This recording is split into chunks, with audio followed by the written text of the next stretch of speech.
L'amour est dans le pré, ce candidat qui s'était suicidé pour une triste raison. L'un des anciens candidats de L'amour est dans le pré s'est suicidé en 2016. Un drame sur lequel sa sœur s'était exprimée dans les médias. Elle avait expliqué pour quelles raisons son frère avait commis de gestes.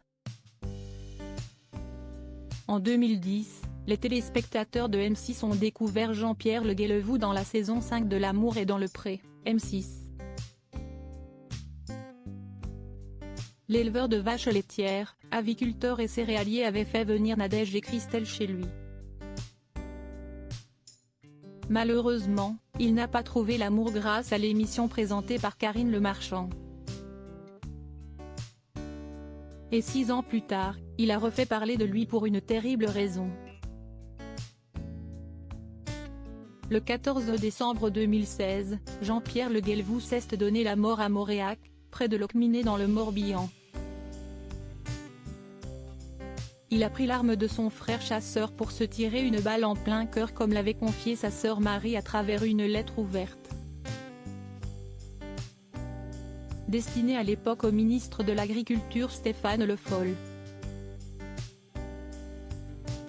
Ce sont ses problèmes financiers qui l'ont poussé à commettre ce geste irréversible.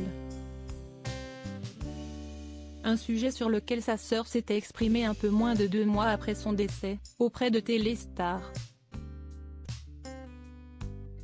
Le mardi soir, veille de sa mort, j'étais resté un long moment avec lui au téléphone. On a discuté de l'avenir, de ses projets.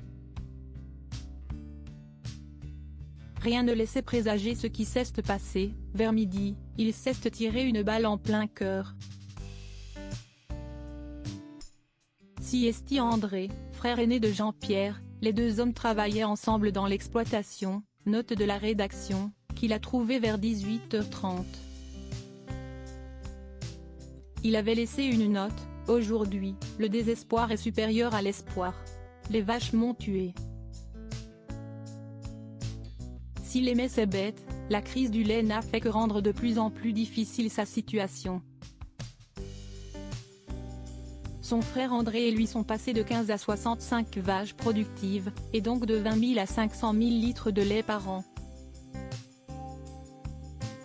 Mais en 2015, la suppression des quotas laitiers a fait chuter les cours. Le lait, c'était 80% de leurs revenus. Quand le prix est tombé à 25 centimes du litre, il ne couvrait même plus les coûts de production, avait poursuivi.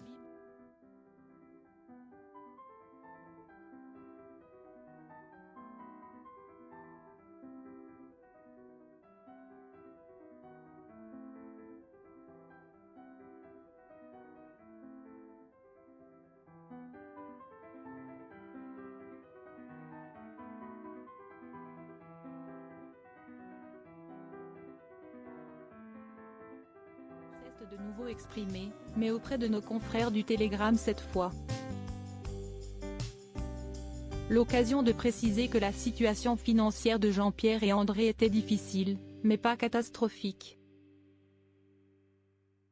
Mon frère avait même un autre projet.